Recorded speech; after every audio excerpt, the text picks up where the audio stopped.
আসসালামু আলাইকুম। Sports talk with আশিকে সকলকে স্বাগত জানাচ্ছি। চলছে ফিফা বিশ্বকাপ এবং এই ফিফা বিশ্বকাপে বর্তমানে যেই একটা টপিক ট্রেন্ডিং এ চলছে সেটা হচ্ছে ক্রিস্টিয়ানো রোনালদো বা CR7, যে যেই নামে চিনেন। কথায় আছে Karma is a beach, and এই কার্মাটার রোল প্লে করছে এখন ক্রিস্টিয়ানো রোনালদো। আপনাদেরকে একটা ইতিহাস বলি। 2018 বিশ্বকাপ খুব সম্ভবত রাশিয়ায়, রাশিয়ার মস্কোতে স্পেন এবং পর্তুগালের ম্যাচ, এবং এরপর দিন আর্জেন্টিনার প্রথম ম্যাচে মাঠে নামবে আইসল্যান্ডের এগেইনস্টে। স্পেন পর্তুগাল ম্যাচে ক্রিস্টিয়ানো রোনালদো একটি ফ্রিকিক সহ হ্যাটট্রিক গোল করেন এবং স্পেনের সঙ্গে সেই ম্যাচটা পর্তুগাল 3-3 গোলে ড্র করে। ঠিক এর পর দিন আর্জেন্টিনা এবং আইসল্যান্ড ম্যাচে লিওনেল মেসি পেনাল্টি মিস করে বসেন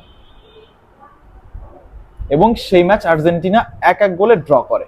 অ্যান্ড গেস হোয়াট, রোনালদো ফ্যানরা যারা যেভাবে পেরেছে সেইভাবে মেসিকে ট্রল করেছে। And what you call that Pessi, এটা সেই সময়কারই ট্রল করা একটা নাম, that Pessi. Messi penalty miss করায় তাকে পেসি বলা হতো। ওকে, একটু ফাস্ট ফরওয়ার্ড মুভ করি।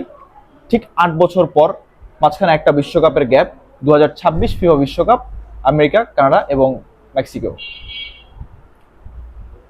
3 দেশের আয়োজিত বিশ্বকাপে আর্জেন্টিনা 17 তারিখ তাদের প্রথম ম্যাচ খেলতে নেমেছে সকাল 7টায় আলজেরিয়ার এগেনস্টে, এবং ঠিক একই দিনে রাত 11টায় পর্তুগাল মাঠে নামার কথা র্যাঙ্কের 45 নম্বর কঙ্গো ডিআর এর এগেনস্টে, যারা কিনা প্রথমবারের মতো ফিফা বিশ্বকাপ খেলতে এসেছে।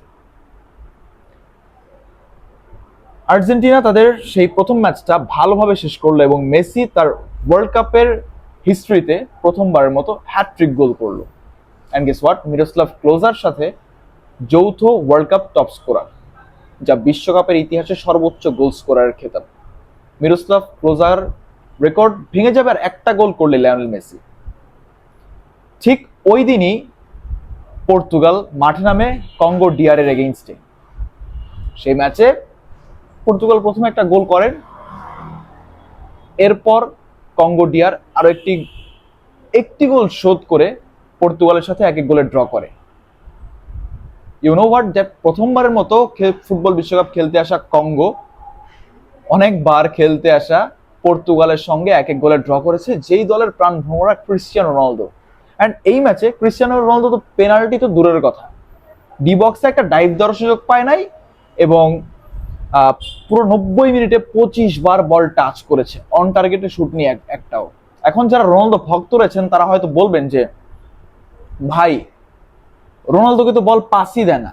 আমি বলি কি, একজন মানুষ যখন দলের বোঝা হয়ে যায় তখন সেই মানুষটাকে কেউ বলে পাস দিতে চায় না, এবং ওই মানুষটা যখন সবার থেকে একটু বেশি বুঝে তখন ওই প্লেয়ারকে কেউ দেখতে পারে না। সো প্রকৃতি মানে কোনো জিনিস শূন্য রাখে না, রিভেঞ্জটা নিতে পছন্দ করে। সো ক্রিস্টিয়ানো রোনালদো তার ফল পেয়ে গিয়েছে এবারের বিশ্বকাপে। তার যে একটা দাম্ভিকতা ছিল, তার বোন সহ ইনস্টাগ্রামে মেসিকে ট্রল করে পোস্ট করেছিল সে আর্জেন্টিনা আইসল্যান্ড ম্যাচের পর।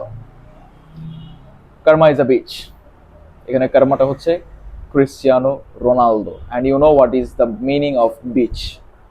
Thank you.